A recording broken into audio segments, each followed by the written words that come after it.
Now playing. Get ready for the family reunion from hell. From the producers of the horror classic Evil Dead comes a brand new nightmare and the scariest installment yet. After her husband's mysterious passing, a widow seeks comfort with her in-laws in their secluded cabin in the woods. But as they one by one turn into something much more sinister, she discovers that every family has its demons. Evil Dead Burn. Now playing only in theaters. Rated R. Under 17, not admitted without parent. Insurance isn't one size fits all. That's why drivers have trusted Progressive's Name Your Price tool for years. Just tell Progressive what you want to pay, and they'll show you coverage options that fit your budget. Visit Progressive.com to find a car insurance rate that works for you. Progressive Casualty Insurance Company and Affiliates. Price and coverage match limited by state law. There's no place to escape to. This is the last podcast. On the left. That's when the cannibalism started. What was that? How did you know? I've been around this old spinning globe. He's seen it all. All right, so this is Listenerpasta. Is that the deal? Yeah. It's only all we've been talking about and sending emails about it for the last fucking week. Yeah. No, I'm sorry. All right. So I'm just doing like the welcome to the show thing. Yeah. Welcome to the show. That's Marcus. I'm Ben. And then we go to Henry and he does a character here. I am concerned citizen Henry Zabrowski in the Creek in a Cave studio for the first time, and I have to say this Listenerpasta episode is also an intervention, Ben. Oh, really? You are, I'm going to say visibly drunk at noon on a Sunday. I haven't drunk all day. I would say you have like wavy lines coming off of you, and you literally hiccup and a bubble came out of your mouth. Right, and I know that's a problem. All right. You have a problem. You must acknowledge. You have to acknowledge the problem All right. for there to be one. That's why I don't acknowledge it. It's the perfect way to avoid a problem. Ooh, yeah. So now we are on to week three of our Halloween celebration. Oh my God, it's so close. Oh my God, I got a hard one. Don't have one. Don't have one right now. What is having one? That's just fine. I'm ready for Halloween. Yeah. We all are. And I also want to put this out there to Los Angeles inhabitants. What is the best horror show or Halloween event that you like? Send it to me, because fucking fill my schedule with cool things, please. I think it's called the Emmys. Ben, you need to be on the red carpet. That is sheer gold. All right. Reeking of gin. No, I didn't even drink any gin last night. Vodka. I drank some vodka last night. I remember around 2:30, Ben sidling up next to me at the bar and say, "Hey, bartender, double vodka tonic with a splash of cranberry in it." Wrong. Double vodka soda with a splash of cranberry in it, because you want to have a little flavor. And the soda has no calories. And I'm trying to lose weight. And I don't know if you've noticed, but I've lost 2 pounds. I haven't. All right. Anyway, we got Listenerpasta, and there's a fella, and he called in from Medford, Wisconsin, which is one of the spookier locations around in this entire country. And his name is Luke. Oh, I thought it was Kluke. No. Is that not a name? No, Kluke is not actually a name. Oh, that's weird. I'm sorry. I've spent a lot of time on Uranus. Yes. Kluke is a frame of mind. Oh, yeah. I've heard that. Feeling klukey. You know what else is a frame of mind? What's that? Your age. Okay, so we have Luke here. Luke is here. Luke, how are you? I'm doing good. How about yourself? All right, are you ready to scare the shit out of us, please? Oh boy, am I. So again, I just want to, before we begin with Luke, guys, it's Halloween. I don't care if you're at your workplace right now. I don't care if you're Grandma's house. Your grandmother's house. I don't care if you are on the job at a hospital as an emergency plastic surgeon. Maybe a construction job. Whatever the fuck it is you do. Okay. take off your pants. No. Right now. Take off your pants. Fiddle with your pubes with your left hand. With your right hand, roll up a fucking pool table leg full of fucking sticky nicky fucking pesto balls. There's a of person sweet, dying sweet on the nug. operating. Who gives a fuck? Okay. Smoke it up and get ready to be delighted with fright. All right. All right, so Luke's story is we're starting off with some aliens here. Fuck which yes. I think we had a couple of alien stories last year, but we're going to start off with an alien story this year from Lucas. So Luke, tell us your alien story. I thought it was just about growing up in Wisconsin and how miserable that is. Well, all right, let's get right to it. I guess all this starts when I was 8 years old.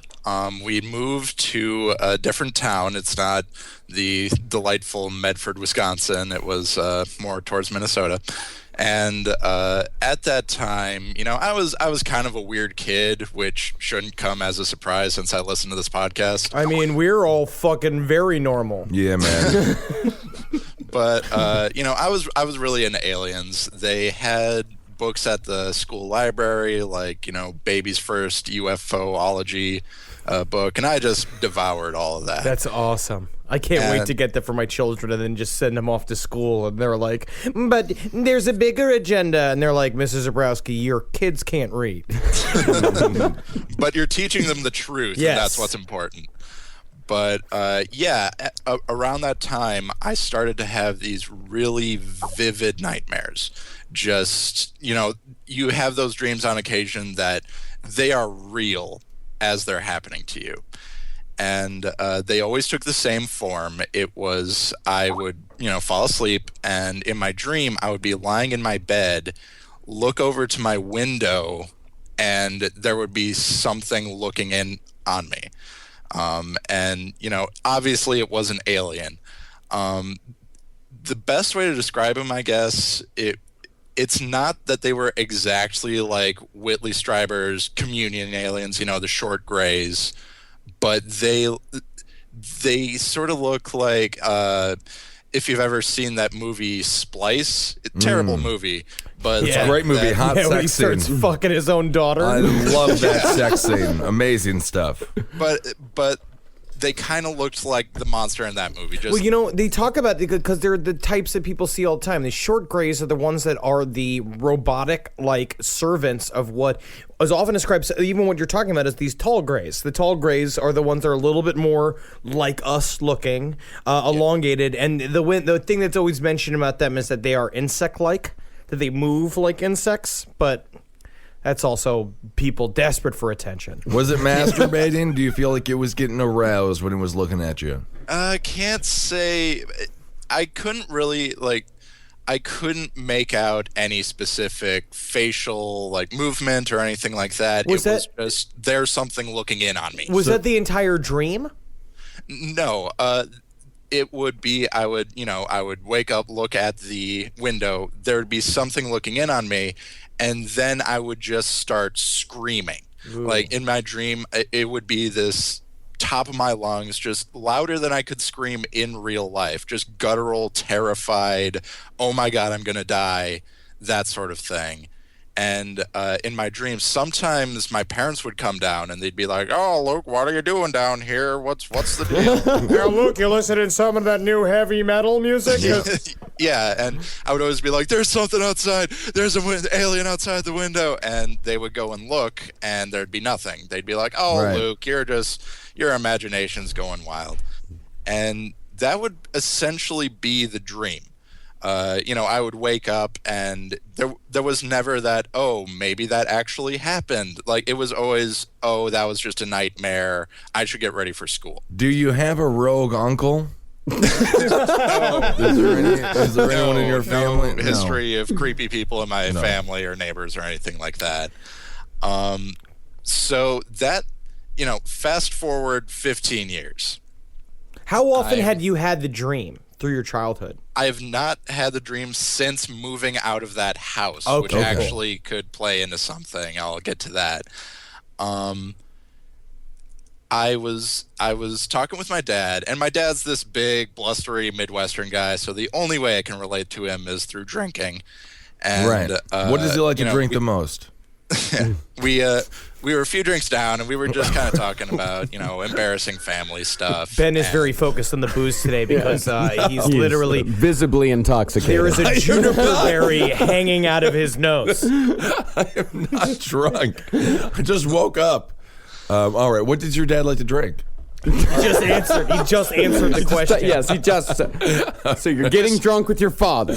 Yeah, whiskey sour. We're not mad at you, Luke. All right. But we were just sort of talking about embarrassing family stuff from the past, and then he looks at me and he says, I remember those times where you would just wake up screaming in the middle of the night, just bloody murder. And we would go down and you'd be like pointing at the window like, oh my God, there's something out there. And we would go and check and there'd be nothing, but you were just constantly like, no, aliens. And I never thought that actually happened. Oh, you thought that them coming to see you was all a part of the dream. Yeah, and like the entire time I was like, oh, that entire experience was just a night terror. I should move on. And then he just busts out, no, that actually happened. Like I was screaming about aliens in the night. Even Whitley Strieber said that, though. He said that during his experiences that he would find himself in the middle of it realizing that he was screaming. Right. Realizing the entire time, because they say that aliens have this effect on humans, that they are so foreign to us, they make our nervous systems literally get charged up. They make like our hair on the back of our neck stand up, because it's like being approached by a superior creature. Yeah. What did your father think about you seeing the aliens? Was he mocking you, or was he like sympathetic? Well, he didn't he assumed. He knew I was sort of the sci-fi geek, sort of nerdy kid. So he was just, I think he was coming at it from, oh, he's just having a nightmare, let him be. Yeah, this is what he gets for reading those books. Right, Yeah. exactly. Yeah. And but you haven't had any recent experiences? I haven't had any recent experiences, but just the fact that my dad sort of, and he also said, yeah, you were. We sort of got to talking about it, and he was like, yeah, you were always talking about aliens. Like, sometimes you'd come up in the middle of the night, and, like, you're talking about, I don't want them to look at me through the window. And if I was your father, I would be fucking creeped out. Yeah. I'd black out your windows, I'll tell you that. But the thing is, I never remembered talking to him about, like, any of that stuff. Did he ever get probed? No, I don't think so. Like it's not as dramatic as say like, oh, I found an alien implant in my ear or something like that. No. But that's a common experience. That is what people have described that experience multitudes of ways. That's how they come a lot of times. Jeremy Vaney. When we interviewed Jeremy Vaney, that's how it started. He was definitely sexually molested. Did you feel like you were dressing like a sexy astronaut when you went to sleep and sort of got the aliens all fucking hard for you? Are you saying I deserved this? No. No victim blame. No victim blame. We're not doing anything like that. Definitely not. But maybe you did court them. Yeah, maybe you let them on. Bit. Yeah, maybe. Just by sleeping there, being a kid, all fucking ready for them to come and just pull down your pants and just play with your little berries you got going on down there. I just feel like it's a fun little alien looking through the window of a Medford, Wisconsin house, and I wish I was a human. Maybe that was the case. No, that was just you going through your neighborhood in Wisconsin, looking at people through their windows, eating dinner with their normal families. It's like that Norman Rockwell painting. That alien just wanted to be a real boy. Thank you so much for your story, man. Yeah, no problem. That's great, Luke. Yeah, it's an honor to be on the show. Listen to it every week. Do you bring this into your sex life at all? Every time I've tried, it's kind of backfired. So babe, I just want you to lay here, and I'm going to go paint myself brown, and I'm going to stare at you through the window. And she's like, I don't want to play OJ again. He's like, no, this is not OJ. This is aliens. Yeah, maybe the opposite. Maybe she looks at him through the window. But, all right, thank you. Hail Satan. Hail Satan. All right, Luke from Medford, Wisconsin. This podcast is brought to you by Squarespace. Squarespace is an all-in-one website platform that helps you stand out online. Yes, that's right. You don't have to smash your face with a hammer. You can just start a business. It's got everything you need on Squarespace, from securing your domain to building a professional site and showcasing your work all in one place. Let's say you want to show everybody how you can carve your ribs out of your lower abdomen so that you look more like a Ken doll. That's amazing. You can bring your vision to life with AI-powered design or curated templates, plus flexible editing tools that helps you create something that truly reflects your style, especially if you are somebody that is trying to corrupt the young men of America. That's what Squarespace is really going to help you. Squarespace makes it easy. It makes it easy for you to put all that together, and you just go to Squarespace and do it all. Thanks, Braden. Head to squarespace.com/left for a free trial. And when you're ready to launch, use offer code LEFT to save 10% off your first purchase of a website or domain. Hey there, everybody. Is your cell phone bill too much money? Are you getting that bill and you're like, hey, what is this? I can't believe for what? For 5G? Are you crazy right now? $100? I don't even barely got any bars when I'm just sitting in my living room, okay? You don't have to deal with that anymore. Are you ready for this? $15 a month. That's right, $15 a month on Mint Mobile. Yeah, baby. Get their wireless plan, because they're just sitting there on the T-Mobile 5G network, and it's just $15. Your whole life, you're just paying all this money every month. You're like, why? Where's it going? It's going to these phone companies that are robbing you. So go to Mint Mobile. Let them help you talk to your mom. So get your new wireless plan for just $15 a month. Go to mintmobile.com/LPOTL. That's mintmobile.com/LPOTL. Cut your wireless bill to $15 a month at mintmobile.com/LPOTL. That's it. There's no catch. Upfront payment of $45 for 3 months, $90 for 6 months, $180 for 12 months. Plan required, $15 per month equivalent. Taxes and fees extra. Initial plan term only. Greater than 50 gigabytes may slow when the network is busy. Includes up to 20 gigabytes hotspot. Capable device required. Availability, speed, and coverage varies. See mintmobile.com. It's obvious we love true crime, but it does make us feel a little paranoid about what's out there, as it should.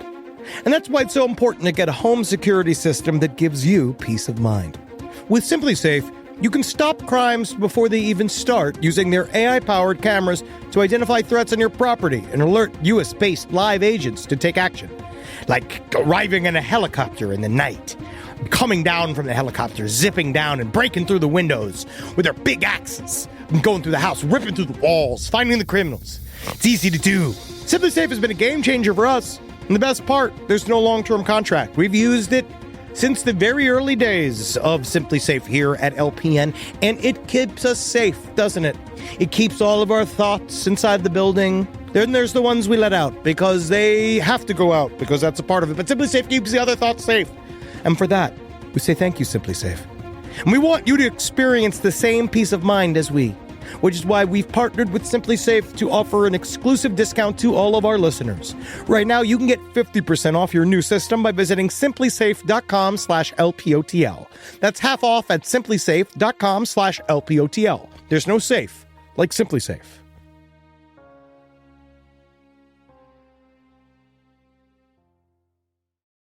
Thank you, Luke.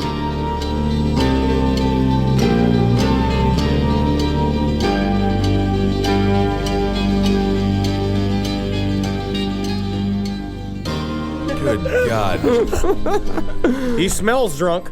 Well, I do not smell drunk. I didn't have time to brush my teeth this morning.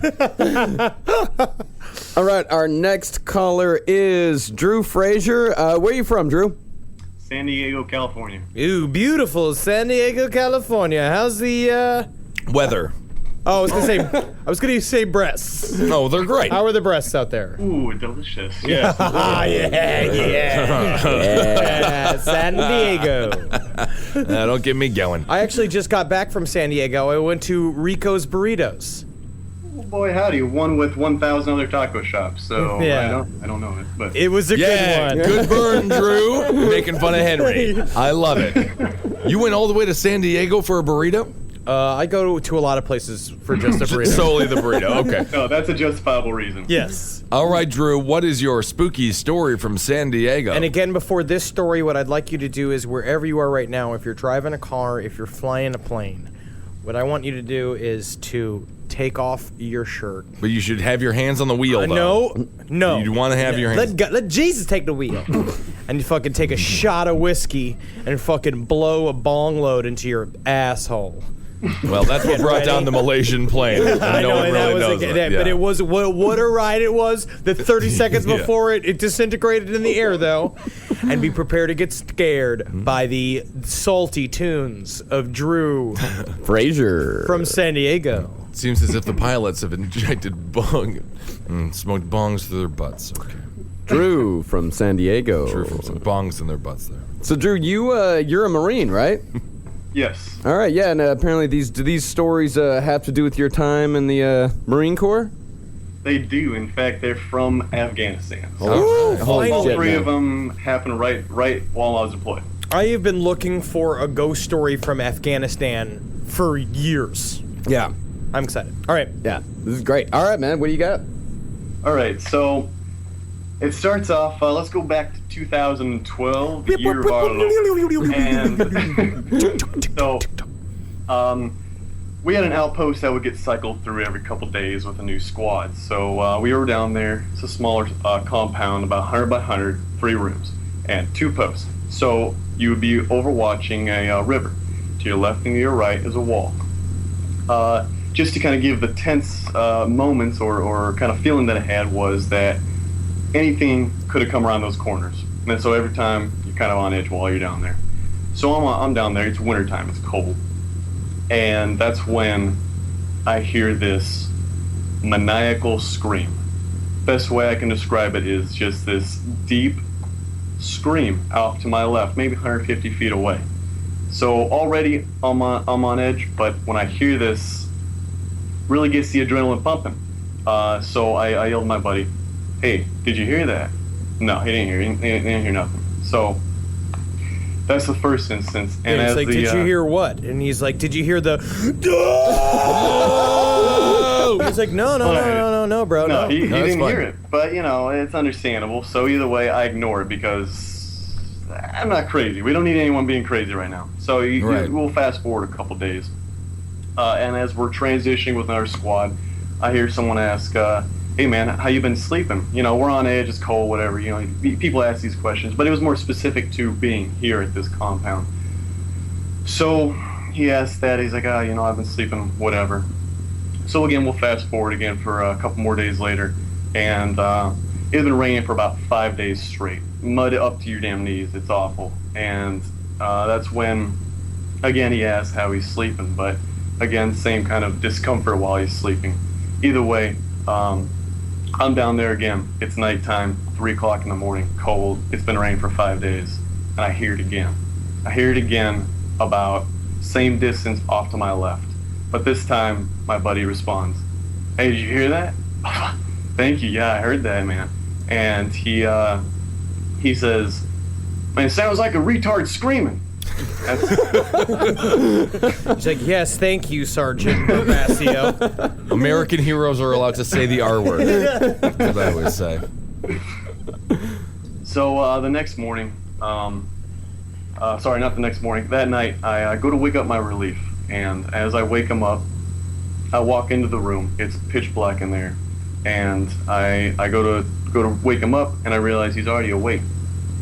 And I look a little bit closer. He has his rifle in his hands. So already I'm okay, what's going on? And he says to me, there's someone in the room. So my adrenaline's pounding at this point because I think I'm going to have to stab someone with my rifle, but he turns to me and he says, over there, and it's the back of the room with a pile of blankets. And he says, I woke up after a terrible dream to hear someone like breathing out and breathing in really slow. He's in this room alone. So he hears this, and he woke up, and this was about 30 minutes before I woke him up, and he said he had been listening to, now there's lots of creatures in Afghanistan, he's everywhere, but all he hears is this methodical scratching against the mud. Now the whole country is fucking mud, so it could come from anywhere, but he said it was the back of the room, and you hear this scratching. So I shine my light back there, there's nothing there, but on the wall is a 3x3, a large dream catcher up on the wall. And I don't know how long it's been there, but either way, it's been there since the previous residents had owned it. All their kind of belongings were in the back of the room. And either way, he wakes up he gets up and heads out and relieves us on post.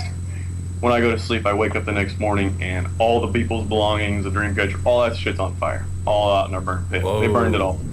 Not as in something spooky happened, they decided to burn it because they wanted it out of there. Because of all of the uncomfortable and bad sleep that everyone had been getting from that room. So finally, like, somebody snapped and was like, I'm getting rid of all of this shit.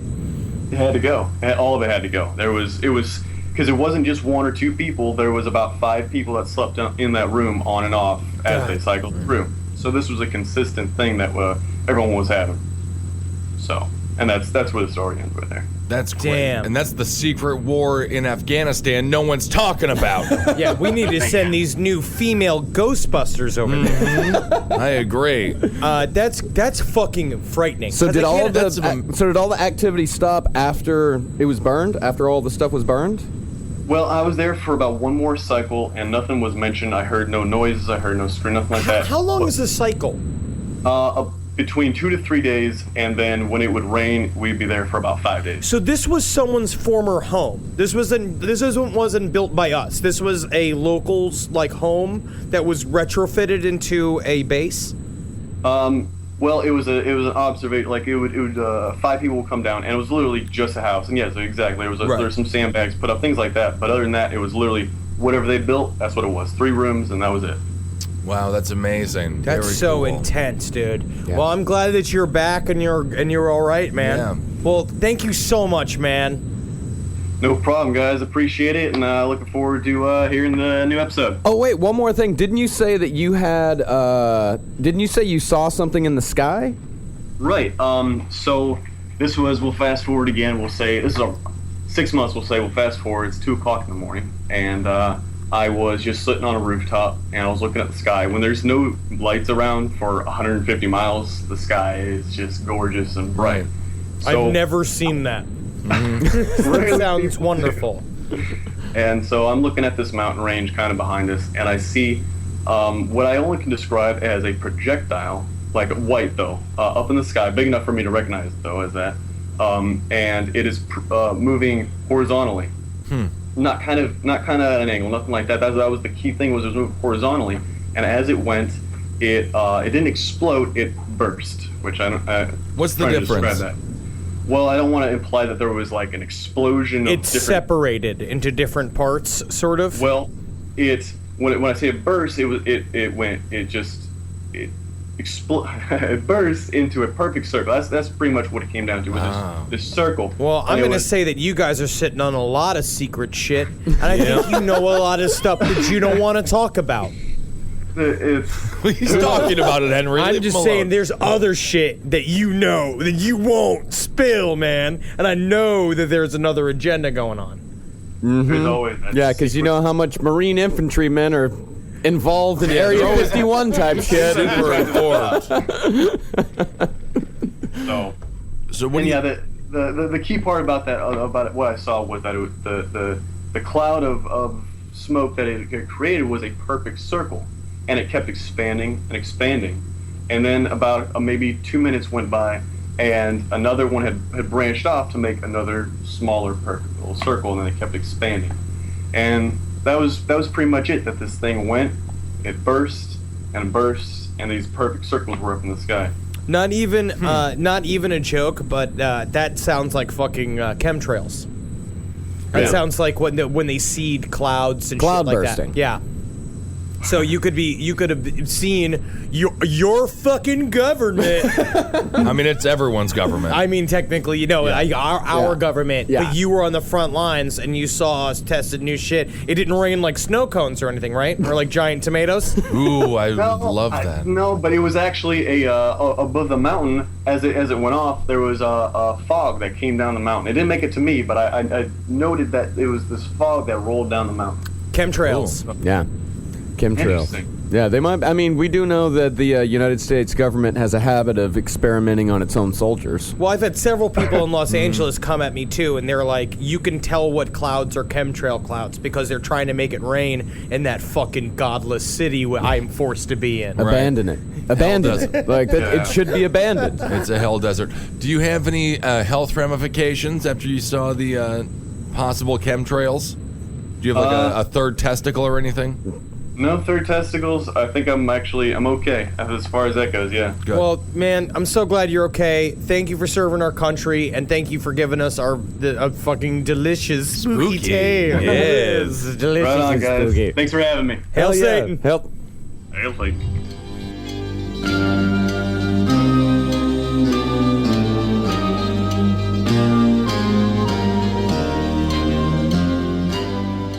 So as a part of the Listenerpasta celebration of Halloween this week, we're going to be reading some of these stories that you've sent in via email as well, and we're going to smash them like a cock between two buttocks. Nice. In between these recorded stories from some of our listeners. And I'm going to say, some of these are pretty spooky. Spooky indeed. Some of these are pretty spooky, and it's spooky. And if you can notice if there's a difference in the recording sounding of my voice, it's because I'm back in Los Angeles. I was only in New York for a brief period of time, and good Christ, do I miss it. You look miserable, Henry. Thank you. And if you want to know why Ben sounds weird, that's because he is stuck at the doggy house right now. Yes, if you hear a random Pomeranian barking, there's no Pomeranian that I take care of. Is it a ghost? It's a ghost. It's probably. I will say I got pretty freaked out by a raccoon last night. Yeah, dude, what is it with you and raccoons? They're fucking coming for me, man. They love you, dude. I don't think they do. I don't think they do. They look at you like you're a big garbage can full of meats and cheeses they want to eat. We are similar in that way. Yes. All right. Should I start? Start, Ben. Yes, please. Okay. So I'm just going to read the full email. Read the story. No, just find the story part of it. Read the story. I'm going to read the whole thing. It says, hello, guys. I have a story for you. Oh, that's exciting. It's not as cool as knowing a serial killer, though my grandfather knew people who worked on the Zodiac case at the Mare Island Navy base, and my mother's teacher taught Patty Hearst before she went crazy. So that's a case not solved, and that's a teacher who drove somebody nuts. So your family background is full of bad educators and bad detectives. Anyways, my story. I live in Arkansas, part of Tornado Alley. Tornado season starts around the end of April. I was a junior in high school and remember the sky was so dark it seemed like the sun never rose that morning. Ooh, missing sun. It was one of the most violent thunderstorms I'd ever seen. Around 9 a.m., the principal announced that our classmate, we'll call him John, because his name was probably John, had been struck by lightning around 7:30 at his bus stop at a local Baptist church and passed away at the regional hospital. I don't know why that's such a funny way to die. What happened to John? Struck by lightning. Oh, all right.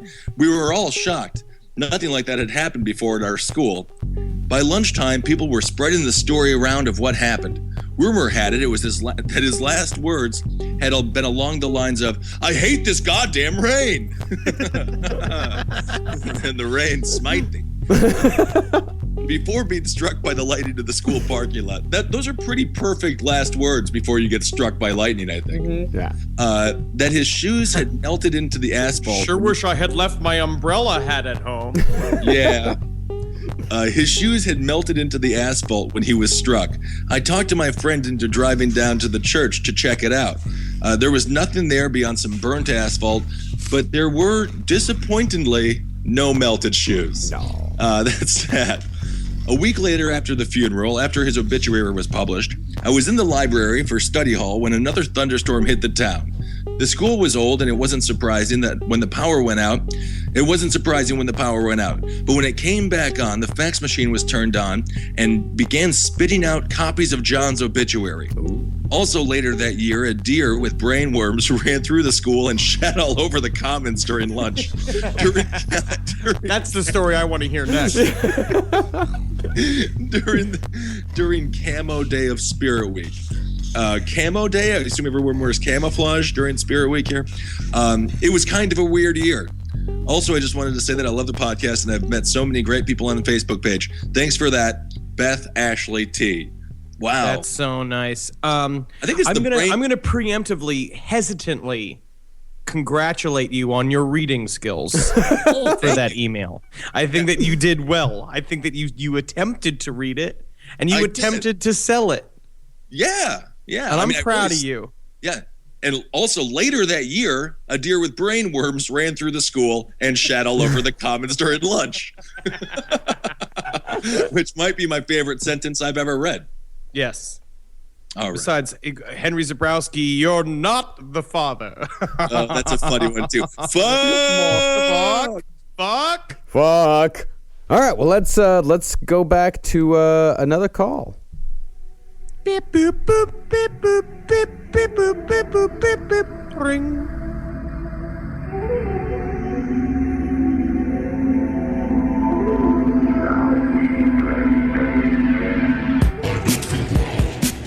Whatever you want to do. It's up to you. Rowan. Yeah, hi. Hey, how are you? Thanks so much for doing the show. Thank you for choosing my story. Yeah, Rowan's a long-time listener. I have seen Rowan. I know Rowan's name. Don't creep her out. I know everything about you. I have seen you, right. Miss McDonald. Good vacation to Spain last year. Yes. All right. Our next story is from longtime listener Rowan McDonald. How you doing today, Rowan? I'm good. I have some spooky shit. All right. Yes. And before this story, I just want to say, I don't care where you are right now. I don't care if you're at a grocery store or if you're at your grandmother's fucking funeral. I want you to take off your shoes. Sorry about your grandmother, though. Fuck your grandmother. Nobody cares. Right. Well, all right. And what I want you to do is yeah. I want you to get a flask, right, and fill it with weed juice. Weed juice? And I want you to suck on it the entire time and play with your toes in the grass. And be Okay. ready to have your mind fucking flip-flop like a brown pancake by Rowan's scary tale of the MacLeod. So you just asked people to be autistic at a funeral. Yeah. That's good. Good to know. All right, Rowan, what do you got? All right. So when I was 8, I moved from California to Connecticut into a place in New Britain. And my sister and I had a bunk bed, a metal bunk bed, because that was a good idea. Well, I went to sleep one night. I tried to go to sleep early because it was a 5-day trip across the country. And my sister was on the bottom bunk. I was on the top. And out of nowhere, I felt someone punch me on the top of my head. My sister's a jerk, so I assumed she did it. I got up and I started yelling at her. And she was like, "Don't you think you would have heard me get up and then get back down?" I was like, "I guess," but it really felt like someone punched me. But I let it go for that point in time. Yeah, because there's also that syndrome known as exploding head syndrome. And I've gotten it a couple times where we hear a loud noise and it wakes me up out of my sleep. Mm-hmm. But I wasn't quite asleep yet, so it was weird. Yes. So then my sister went on, she went to a sleepover, and I wanted to sleep on her bed because it was bigger and better, and I was 8. Oh my God. Usually the top bunk is better than the bottom bunk, I thought. No, I fell out of it once. So. Oh, and then you're afraid for the rest of your life. Believe me, that's why I can't sit in chairs. Yeah. Difficult for me. Always falling. I was asleep, and in the middle of the night, I woke up, and I looked out from under the covers, and I saw this girl sitting like in front of me, and she had like this weird green decaying skin. She was staring straight at me, and like she was almost glowing white. Like the rest of my room was dark, but she was like glowing white. I was so freaked out. I couldn't breathe. I couldn't do anything. I just like hid under the covers until my brain was like, okay, you're going to sleep now. But I didn't notice.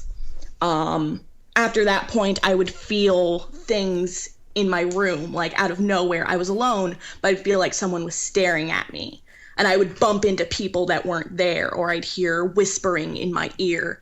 One time it even whispered my name into my ear, which I then ran out into the living room, sat there with my door open, and just kind of stared. It was not okay. I also had a reoccurring dream that was... Rowan is a great name to say slowly. Rowan. Did it sound like that, Rowan? Yes. We don't want to scare you, Rowan. It was Henry. It was Henry. Henry's the girl. I've always followed you. So I had this reoccurring dream that I only had when I was living in this house. I was like a camera looking through these, like through a slot, and there was this person. It was a dirt floor, and there were like metal walls, and this person was clearly insane, and they were like saying stuff and like writhing around, and then it saw me and it stopped, and it would go towards this window thing, and it like reached out, and that's when I would back up, and it would tell me things like, like, let me out, I'll get you. It's like clawing at me, and I'm just Which is two opposite messages. Right, and it's yeah. like, every time you tell me to let you out, and then you say you're going to get me, I'm sorry, bro. I ain't going to help you. I'm sorry. Counterproductive. No, it is. It is. Let me out. I'll take care of you forever. Like, that's nice. That's nice. Yeah. I'll marry your ass. Yeah. Let me out. I'm going to stab you a bunch. No, I'm good. And I had always had this bad feeling in my back hallway. It was mostly my room and my back hallway, where the bathroom was, so that was inconvenient.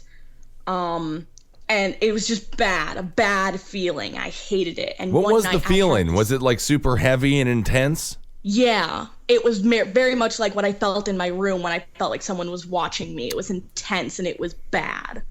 Now, you weren't stoned to the gills, right? Because sometimes I get that.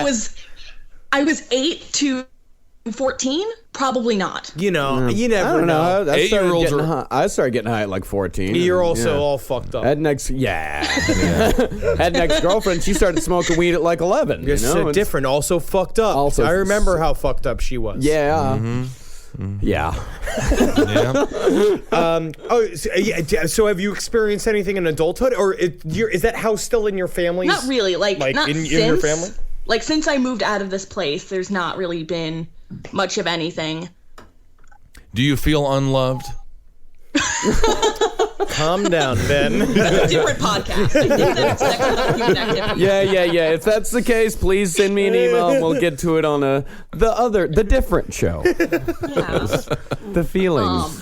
One night I had this dream, and it had the little girl, and it was different parts of my house. And then out of nowhere, it like in the back hallway, there was this man like hanging himself. Ooh. And the whole dream was like in like strobe light sort of thing. It's like every one of your dreams is a Metallica video. Yeah, through these years, apparently it was. Yeah. All right, good God. You see the guy hanging, and he points to it, and then it turns into Lars Ulrich, and it's just him hanging by a noose while playing the drums. That would be wonderful. So the spookiest dream of all is when I moved from this place to my current house. The first night I slept here, I had a dream. It was my room completely empty, and the little girl standing in the middle of it. She turns around and she starts walking towards me, and it's still sort of like that. I'm a camera and I'm backing up. I back up out through the house, and I'm traveling backwards, and I can tell I'm going from my old house to my new house. but it's clear. Like, I can see the streets. I know where I am. And it backs up until I'm in my town, and then my street, and then my room. And I can see my room even though I'm still dreaming. And as I wake up with like a pop, I hear, "I'll get you." Ooh. Jeez. And then I woke up. And it was... And it wasn't, but it was a menacing "I'll get you." It wasn't like a "I'll get you."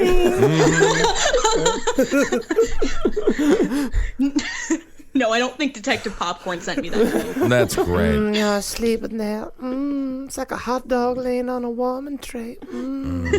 So delicious, all pink and laying down there. Oh, I wish I wasn't a crazy little ghost girl. I wish I could be some mustard on that hot dog. I mean, I agree with everything you said. That sounds perfect. Rowan, that is wonderful. And I'll tell you, you're a beautiful woman, and that ghost was really into you. Oh, thank you. Isn't that nice? Yeah. I'll get you. You know, I say that to all the girls. He does say that to all of the women, and it is legitimately a problem. It is. Yeah, it's become an issue. Yeah. All right, Rowan. Well, thank you very much. Thank you. Hail Satan. Hail Satan. Goodbye. All right, talk to you soon. Call me a squirrel, 'cause I'm covered in acorns. That's right. So many people are focused on where their money is today. And Acorns is the financial wellness app that cares about where your money is going tomorrow. Let Acorns work for you. You put acorns in the ground and you're gonna get trees tomorrow. That's right, investments. And with the Acorns potential screen, you could find out what your money is capable of. I always do that. I'm like, I want to invest in something that I like. Let's say cheeseburgers. Okay? That's kind of hard to do. Acorns will help you find a cheeseburger that is right for you. So sign up now, and Acorns will boost your new account with a $5 bonus investment. Wow!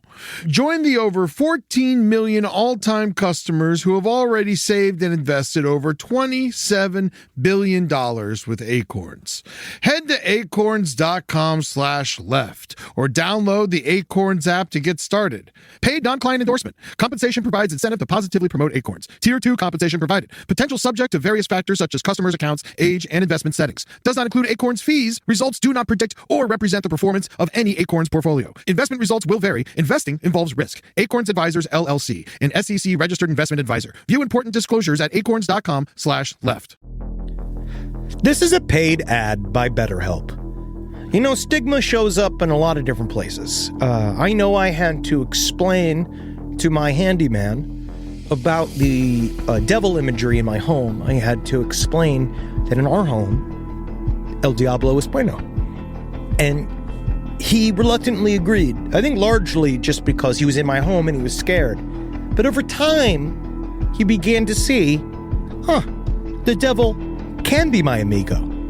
See, even in 2026, stigma can get in the way of a lot of things, right? My handyman almost didn't put up my floating media cabinet, right? You got to get support for your mental health. Maybe you've encouraged friends to consider therapy while avoiding taking the first step yourself because you're busy, worried what others will think, or telling yourself you should handle it alone. No, you need a team. Get therapy with BetterHelp, the world's largest online therapy platform. Give me a space to slow down and talk through what's building before it feels unmanageable. Says take a short questionnaire to identify your needs and preferences, and BetterHelp will handle the initial therapist matching work for you. Their industry-leading match rate means BetterHelp typically gets it right the first time. Feel confident knowing BetterHelp therapists work according to a strict code of ethics and are fully qualified. So don't let hesitation hold you back. Find support with BetterHelp. Sign up and get 10% off at betterhelp.com/lastpod. That's betterhelp.com/lastpod. All right, I know what you're thinking. I like to go banking, but I don't want to give to these big old banks all the time that cater to the 1%. Well, go ahead and get yourself hooked up with Chime. It's banking built for you, not just those rich jerks. And they got thousands of fee-free ATMs because why pay to get your own money? Chime is working for you, man. You get your Chime card, you're going to get travel perks, you're going to get into airport lounges, you're going to get those chicken thighs. You know, every time I go to an airport lounge, I get chicken thighs. And you know what I say whenever I see a plate of chicken thighs? Give me more. Chime's going to get you those chicken thighs in these lounges, all right? Sure, they could serve other types of meat, but why would you when chicken thighs are so delicious? Chime is not just smarter banking, it's the most rewarding way to bank. Join the millions who are already banking fee-free today. Head to chime.com/left. That's chime.com/left. It only takes a few minutes to sign up. Chime is a fintech, not a bank. Banking services for Chime Card provided by Chime's bank partners. Optional products and services may have fees or charges. Stated cashback for Chime Prime only. No minimum balance required. For more information on travel perks, go to chime.com/disclosures.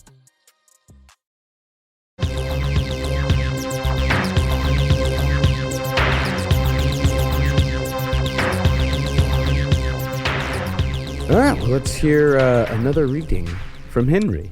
Yes. I open my email, and what do I hear?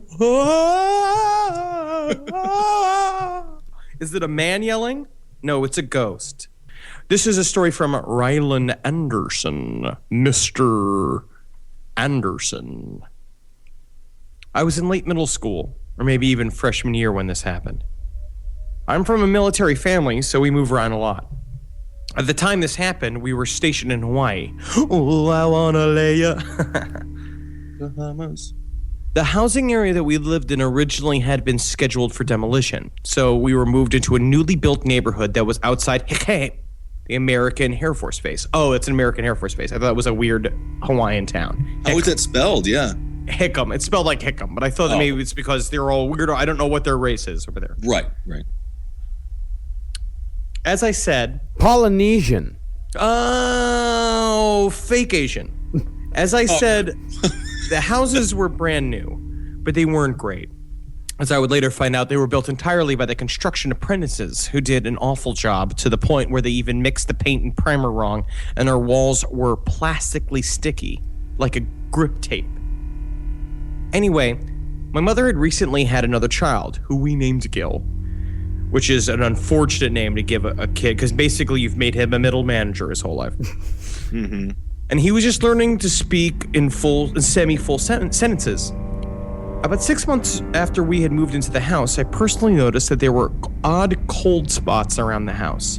I'd always jokingly think, uh-oh, there must be a ghost in here. You were right. These spots were usually around the stairs.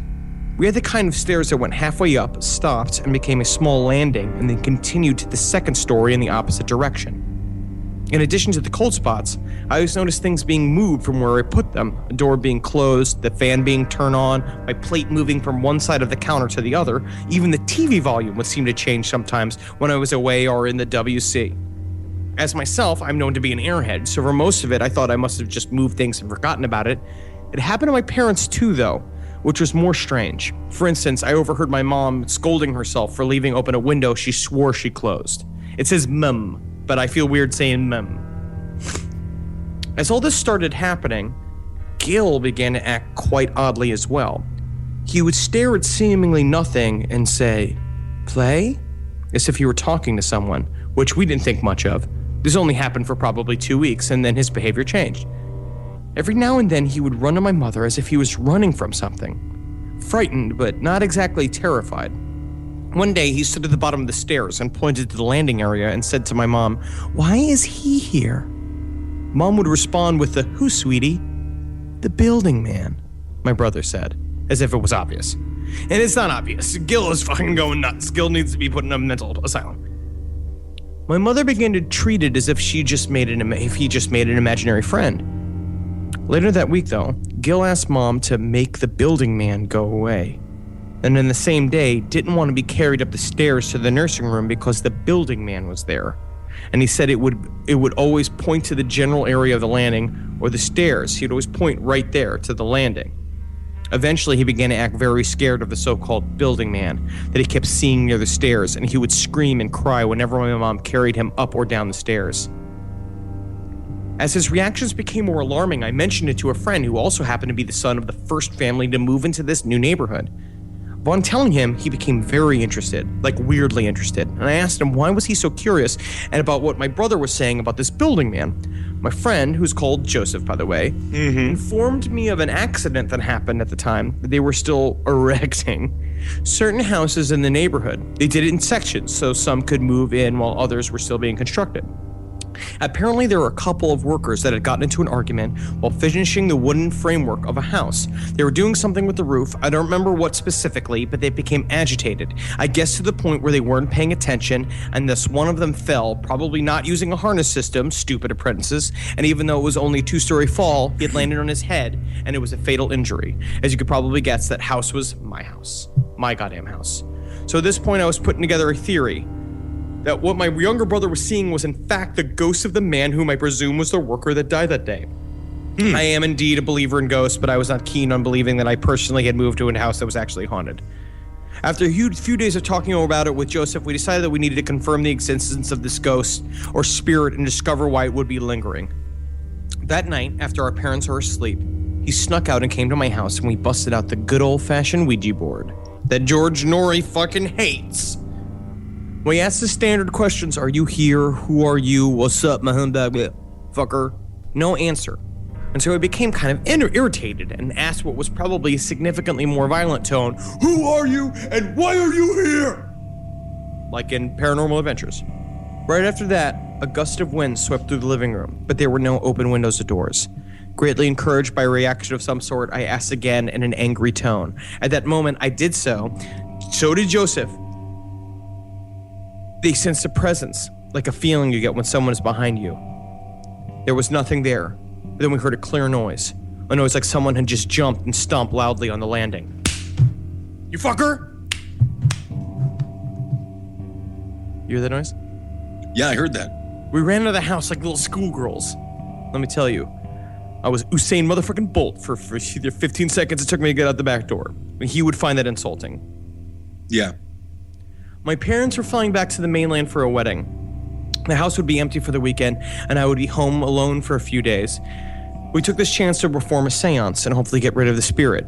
We decided to call that out of respect since ghost sounds, we grabbed a few friends who were into the occult and contacted a medium. There's really only one medium on the island who'd be considered legit or real. Apparently, it was very lucky that we were able to get a hold of her on such a short notice.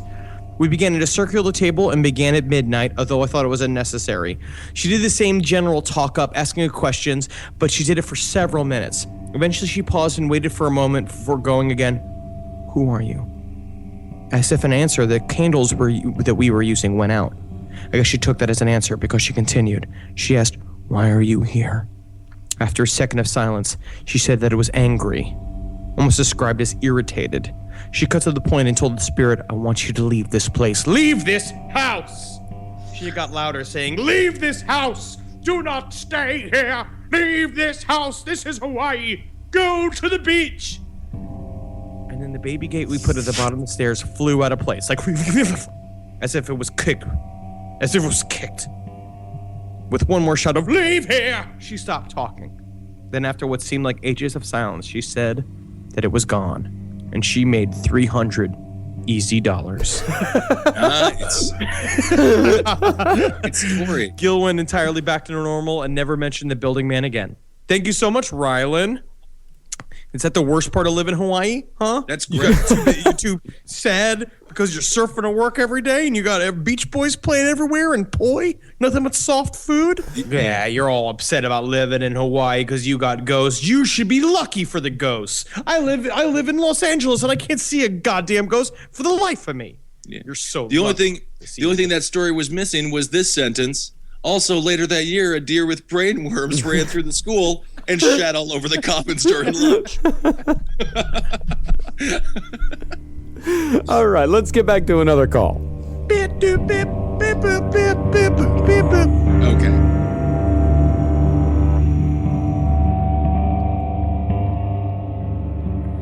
Hello, Kat. Hi, how are you? I'm good. How are you doing? Kat, what's Fantastic. up? Okay, This let's photo see worked Kat. a little bit ago. Here. There's We're all gonna Kat. say, There's hold the on. boys. Oh, am I in it? I can't. Hey. Okay, that's my hand. No one can ever see me. Yeah, put your head farther this way. This way. the camera right There's a here. camera here. So this is the infamous smelly studio, huh? It does not smell better today. No, it smells worse today. It smells bad, like old weed. Yeah, it's because it smells like. Yeah. Because also the smell coming from Ben Right. is like W.C. Fields' corpse. Oh, wow. Can a man drink a bottle of vodka? Can a man? Come on. All right, how are you guys? Good, Kat. How are you doing? Only slightly hungover. Yeah, just slightly. Where are you at, Kat? I am on Andrews Air Force Base in Maryland. Holy shit! Oh, so are you an Air Force? I am. That is Active good. duty. That's great. I love because you guys are believable humans. Yeah. Well, not all of us. You know, I think we've got fans in every branch of the military. Yeah. Except, we got some Navy people. We actually talked to a Marine earlier today. We haven't met a single person from the fucking NSA. That's I should drive by there every day when I go up to Baltimore. Can you go and like get a bunch of rotten eggs and throw it at the fucking building for me? I've thought about it. It's like, get out of just like every day you stop by, I get my coffee, I park in front of the NSA office, I scream at them about getting out of my head, and then I drive back to my Air Force base. Now, before we get into this story, what I want you to do is take off your Letterman's jacket if you're in high school. Take off your policeman's uniform if you're a police officer. I like that idea. Right? Get all the way down to your nude self. Take your underwear down and wrap it around your feet like it's weird socks. And then I want you to go and fucking make a loaf of weed in the oven. Go in the take a bunch of weed and put it in a fucking baking tray and Just put gotta it turn the hop to oven it? at 450. And what you do is Yeah. let that weed bake for like 15 minutes and then stick Right. your head in the oven. Shut it off. Shut off the oven after it's been Right. baking a little bit. Yeah, Get yeah. some of that sweet, Wait for it to cool down. all that weed smoke and let it fucking go in your nose. And then I want you to sit down. I want you to put in your earplugs and I want you to get ready for the scariest tale we've heard today from Kat. Yeah, And the Air Force. That's a very difficult way to smoke weed. I will say. I don't know if that's the best. It's the fifth of these intros I've done. Oh, okay. I see. I mean, Oh, okay, they're still just as good as the first. yeah. That's. I will agree with that, Marcus. Yeah. They're very good. Yeah. All right, Kat, what you got? All right. So when I got stationed in mainland Japan, 2012, I lived in the dorms since I'm unmarried. So I mean, at first when I got in there, it was fantastic. I had my own bathroom, like tiny little apartment-sized thing. It was great. I was so happy to finally have my own bathroom. And I would notice like things out of the corner of my eye, just like moving. Kind of just played it off. Didn't think too much of it. And I started to hear like weird knocking noises, like coming from inside my wooden closet. And just kind of played it off as like other airmen banging around. But the walls were kind of solid cement. It'd be a little hard. It started escalating though when I'd be putting my hair up to go running, and out of the corner of my eye I would see a black form walking into my bathroom. Jesus. No, I just ignored it. Was not gonna like investigate anything further because that's how white people die in horror movies. Right. They investigate. So you Never a good thing. But Kat, you're the fucking Air Force. You have to investigate. Yeah. You're of the I'm military. the Air Force, exactly. What am I gonna do? Yeah, I'm rock hard. Yeah, Can I just say that? I can't stop thinking of Jodie Foster, Silence of the Lambs, hair up, going for a jog. Cat, marry me. But no, you're the girl that survived. No answer. No answer. Of Come course on. not. Well, I mean, her profile picture, she's got a picture with a man with a beard. Oh, you're dating. He's a hipster. Is it Santa Claus? It's not Santa Claus. You're dating a man with a beard, The other Cat? thing. He actually introduced me to your guys' podcast. Oh, I love him. Okay. Okay, yeah. That's Well, fine. offers off the table. He's gonna go back to marrying that bottle of vodka. Totally. That's what Ben likes. Well, I mean, I would see this black form, and it would always be walking from like my front door, from my closet, into the bathroom. Sometimes I'd be showering. I'd be afraid to close my eyes because like I didn't know what would appear, and I'd see like shadows moving. I'm like, oh, it's just the light. It's just the light. Play it off. The scariest thing happened to me, though. I was taking a nap on my couch, and I distinctly remember when I came home, I didn't even take off my boots. I was just so exhausted. I walked in the room, locked the door, and then lay down on the couch and passed out. I heard my front door open, and I can't move at this point, but my eyes are open. And I hear this Japanese lady say sorry in Japanese and excuse me, and I hear her walk in, and I look up, and it looks like she's wearing almost a businesswoman suit, like the dress and the pant coat, and she had long black hair. And so I close my eyes, and I'm like, I have no idea what's going on. I'm terrified. I close my eyes, and I feel her hair drape on my face, and I feel her touch my face, and she opens my eye, and all I see are the whites of her eyes and the long hair. And so I sit up, and I'm finally able to move, and I scream, and there's nothing there, and the door's unlocked. Oh, wow. Shit. What I do like is that they're still polite. Yeah. And how do you say I'm sorry in Japanese? Gomenasai. That's wow. because they crazy. We've seen it a million times now with the original Ring, and with the every single J-horror film portrays the ghost like that. But that is how the Japanese ghosts appear. Yeah. Right. Yeah, Japanese ghosts definitely have a certain style. Panache. Yeah. What was the feeling when you were around the entity there? Did you feel just terrified, or? I felt really unsettled. I eventually, that night, I went out with a few of my friends to get ramen, and I was jokingly telling about it, trying to play it off again. And my buddy, he's like, what kind of suit was she wearing? And I explained it to him that it looked like dark blue. He's like, oh, I'm not trying to freak you out, but I've seen that lady at the end of my bed, and I now sleep with lights on. Oh my God. Because we actually, I think it's amazing that he asked what color the suit was. Yeah, it's like, because mine. Oh, that's a different one. Mine wears a brown suit. But you're saying someone sits at the end of your bed, right? Yeah. Yes. Okay. Does she do the thing where she goes I never had the future, and then shoots blood all out of your eyes, and you wake up and you're in the bathroom covered in your own blood? Does that happen to you too?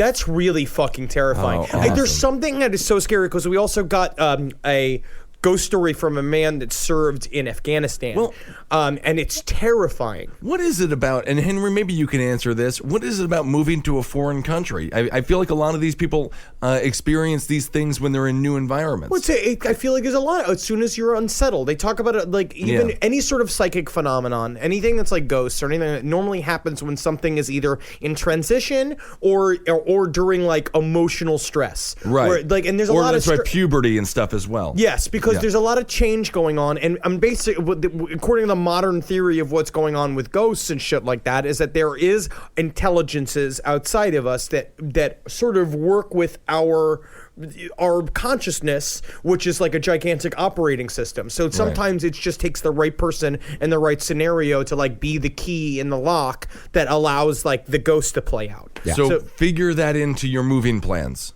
You know, just be like, we have, $5,000 for the move to Chicago, 2 weeks of ghost trauma. Don't forget that. We have to take off work. And then we got to get some deep dish. Yeah, then we got to do deep dish. And, of course, get those hot dogs. Kat, an amazing story. Thank you so much. How much longer do you have in the Air Force, Kat? 3 more years. Woo! Are you enjoying it so far? I miss being in Japan. Oh, that's right. You're not over there. Yeah, you're in Andrews. Maryland. Yeah, that sucks. Yeah. Fucking all right. We won't tell your bosses. I love this place. It's fantastic. Yeah, that's great. I bet. Well, you and your gun to our head. You and your fella got to come over, come up to New York sometime and come see the live show or something. Definitely, it's only a 4-hour drive. That's not bad. Come up for the weekend. Have a nice weekend in New York City. Well, thank you. Well, I hope. I'll do it. Well, I hope you don't get any haunted by any real criminals of Baltimore. Oh my goodness, that's terrible. All right, thank you so much, Kat. Thank you, guys. Hail Satan! Hail Satan! Woo! Yeah.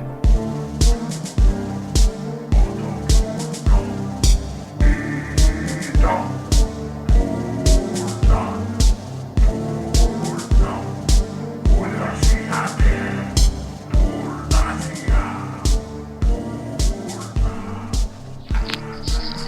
Hello. Hey. What's up, Jason? How you doing, dude? I'm doing pretty good. How about you? Very good, very good. Very good indeed. Yeah, it's just me and Ben. Henry had to hop on a plane back to Los Angeles. I figured he's probably filming something. Oh, yeah, man. A to Z. Thursdays on NBC. Don't forget about it. How you doing, Jason? I'm doing pretty good. Hell yeah, dude. I actually just got off of work a little bit ago. So, where do you work at? I work at a pet store in the Upper West Side. Oh, no shit. What kind of pets do you specialize in over there? Dogs and cats mainly, but we don't have any actual pets there. We just basically we sell food and things like that. Oh, nice. I love that. So you know Seung Cho, huh? Kind of. He was actually a friend. He was a classmate of one of my little cousins when he was in school at Stone Middle School.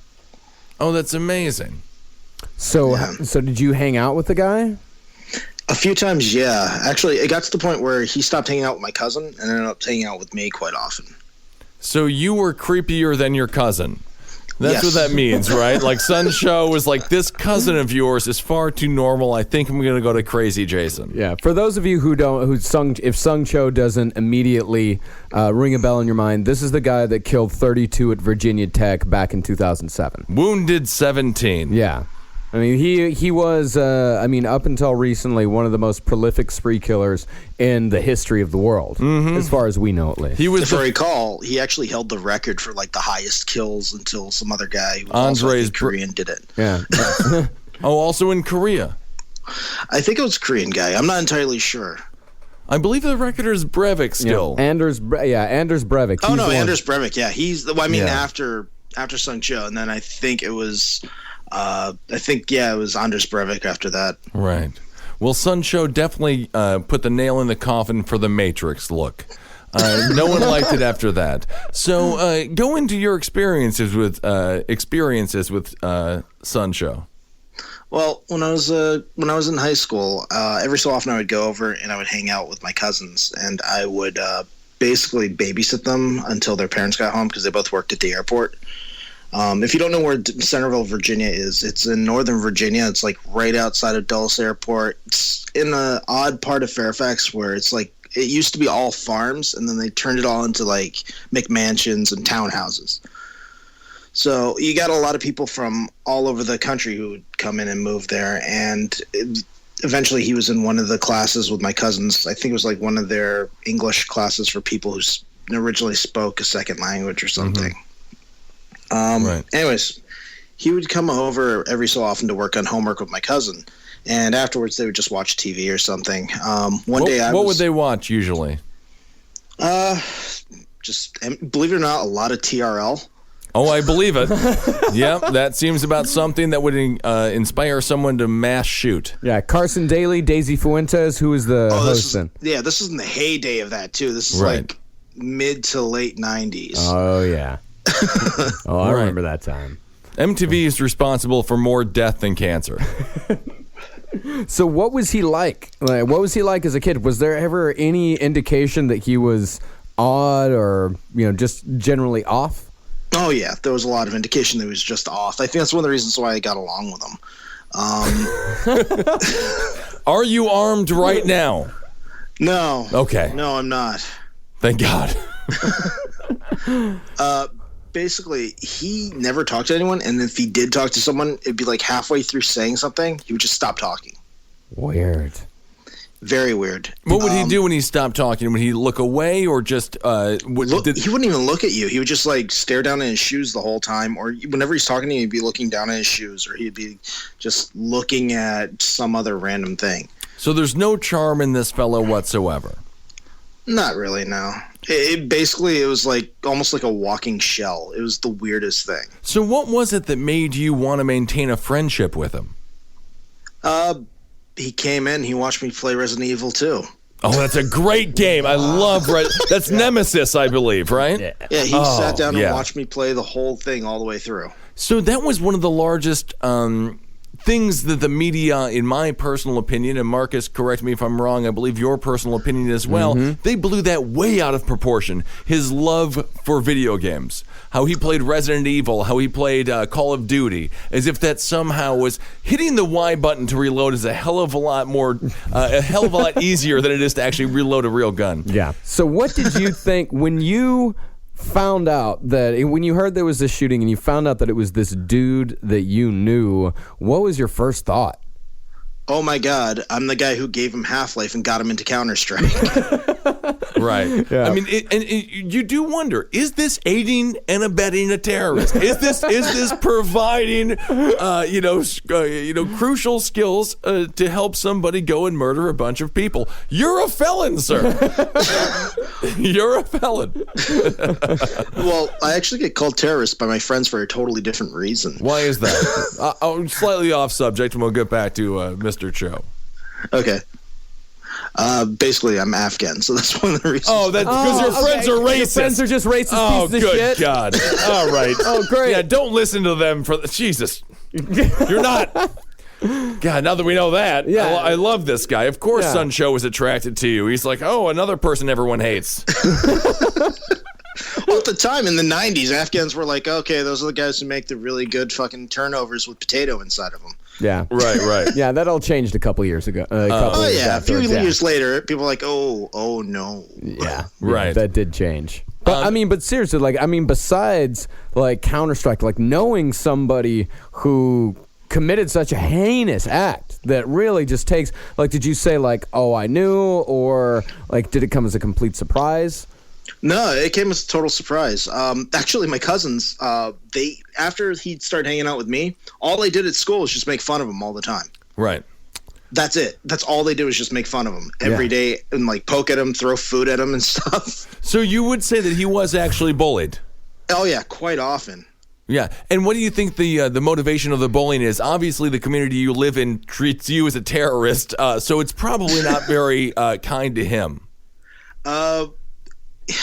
Northern Virginia is a very odd area. It's a lot of really well-off people and also really people who are trying to basically get their foot in America at the same time. Right. Yeah. Well, if you've ever been there, that's basically all it is. And there's a huge Korean population from there, and it's a lot of people who are expats from South Korea, or it's people who have flown in directly from getting smuggled overseas from North Korea. Right. So, it was a similar situation in Wisconsin. There was a lot of Hmong from Vietnam. Yeah. So, so when he committed the shootings, did you understand his rationale more than somebody from the outside? Because we see him as a monster. We see him as somebody who just murdered 32 people, injured 17, others. These are college kids. These are people who had their entire lives in front of them.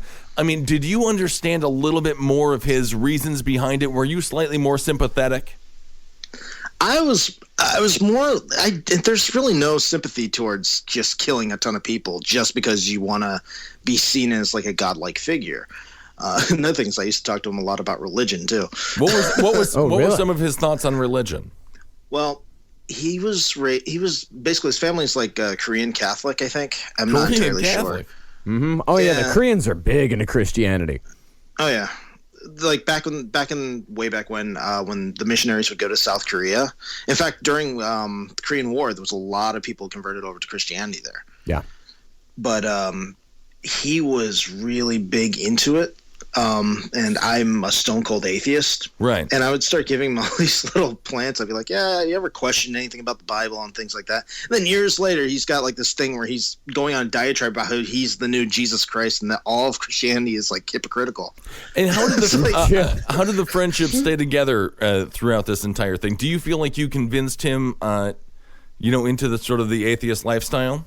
He wasn't an atheist. No. He believed himself as a new version of Jesus. Yeah, in his manifesto, he said, "Thanks to you, I die like Jesus Christ to inspire generations of the weak and defenseless people." Right. Yeah. He saw himself as a Christ-like figure. So you could never convince him otherwise. No, after a while, it's just I had my thoughts. He had his thoughts. I don't ever try to convince people of the other thing. Right. Did you find? Did he get angry, or was he super passionate about his religion? He would just talk about it, and he would start talking and then drop off mid-sentence, like in the middle of it. Didn't matter what I was saying, he would always do that. This seems super common with what he did. I mean, Marcus, can you Google what I mean, is there any what is that? Is that autism? Did you find him to be like mildly autistic? Very much so. But at the time, I didn't really even know what autism was. Right. Yeah. And no one really it was did. one of those things that people didn't really diagnose back then. Yeah, you just thought that guy's weird. That guy's socially awkward. Yeah. In fact, I think they said it was something to do with like he was partially mute, but it was an emotional thing. Right. I'm sorry. No, go on. It wasn't like a physical defect or anything like that. It was just he would just stop talking. But the community sort of understood this. This was a normal, like everyone's like, yeah, that's Seung Cho. He just kind of stops talking mid-sentence. That was common. Kind of. At the same time, it's Northern Virginia. There's no real community. It's just people just go to work, go to McDonald's, go home, pick up some food, go back to work, go to school, have a few friends that are in the neighborhood, then go do whatever, study, go into college. Yeah. That's it. There was no real community when it comes to those things. People aren't really neighbors there. You know, and this is really the deterioration of the small American town, and that's what we're dealing with here. And this is this was like a planned community. That's what Centerville was. It was a totally planned community from A to Z. They were like, this is going to be a place where we're going to have people who work in D.C. take 66 to work and then take 66 back. Right, and then the neighbors are always randomly leaving signed letters on somebody else's front door about their dogs barking too late in the night and things like that. Oh yeah. There's no community. Is there any sort of sign that you would say? Is there any definitive moment with your hanging out with Seung Cho that you thought he might be able to murder 32 people and injure 17 others? No, I actually thought of him as more of a pushover. You could just he was made fun of by everyone. I'm not kidding when I say every single person you can think of made fun of him, or they just mocked him, or they did random shit to him. It was just one of those things that he was a guy who got pushed over and over again. You wouldn't expect him to do anything later on. I mean, we're used to watching movies and reading books about people who are pushed to the breaking point, and then they're like, fuck it, I'm going to kill everyone. But he was not at that point. He was at the point where he was like, okay, I'll just be meek in the corner. Over and over again. Do you think the fact that he was so bullied, do you think that justifies his actions? No. Jesus Christ, Ben. Who knows? Of course not. It's tough to say. No, no, it's not. All right. It's very easy to say. All right. Just asking. There's no excuse for going in and just killing a bunch of people. I mean, not unless you think that you're living in a movie or something like that. And even then, it's reality versus fantasy. There's a huge difference between the two. Mm-hmm. Yeah. And I would assume he felt like he was living in a video game. Yeah, I'd imagine so. I mean, it sounds like that you were his... I mean, it's very possible that you may be the only friend that Seung Cho had his entire life. Maybe. I have no idea. I mean, from what all I know is that after a while, I was more or less focusing on graduating from high school, and he was just about to get into high school. So there's a bit of an age difference there too. But I was just studying to go right into college or do whatever I was going to do after high school. And after that, we just didn't talk after that. Yeah. I played against him once in a while in Counter-Strike, kicked his ass a few times, and that's about it. Well, maybe you should have thrown some games. You ever think about that? Maybe 32 people would be alive if you just chose to fucking put the remote down for a goddamn second and let Seung Cho win a goddamn game. Jason, you caused this whole catastrophe. Oh, God damn it, not again. All right, yeah, you're responsible for 32 dead and 17 victims. Jason, thanks so much for calling in. Hey, no problem, man. Talk to you soon. Hail Satan. Hail Satan.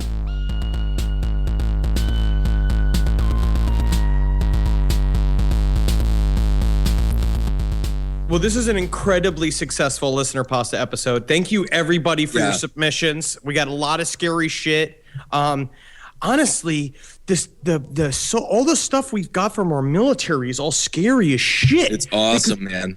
Because these are people whose jobs are to protect us, and they're scared. Yeah. What do you do then? Do you send in the comedians?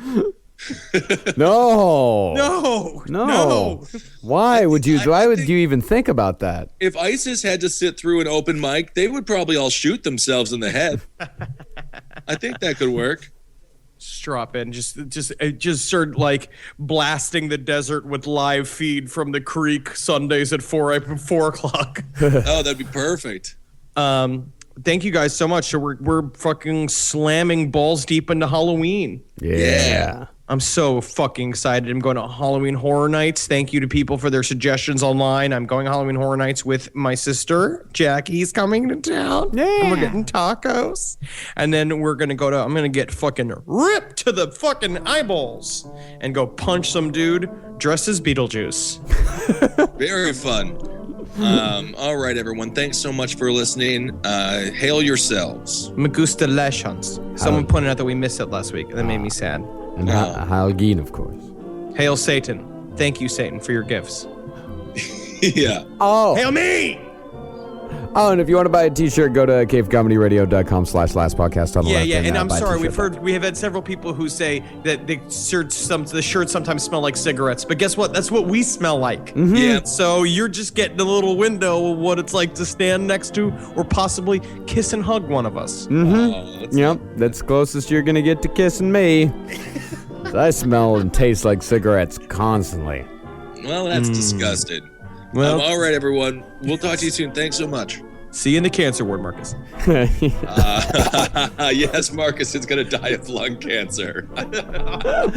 Oh, no. I'll be killed long before then. Okay.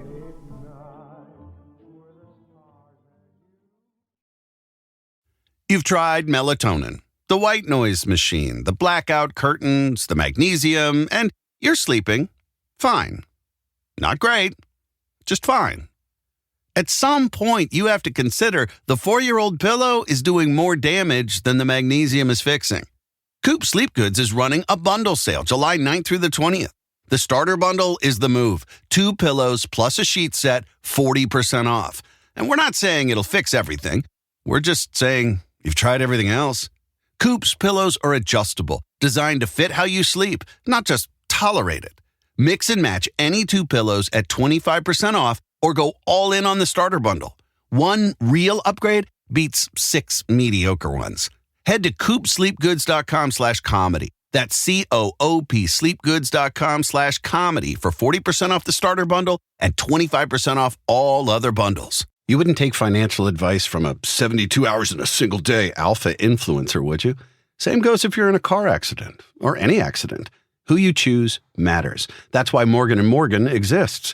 They're the largest injury law firm in America, and they've built a reputation by actually winning cases, not just talking about it. Over 1,000 lawyers across all 50 states and $30 billion recovered. Injured? Go to forthepeople.com/podcast. That's forthepeople.com/podcast.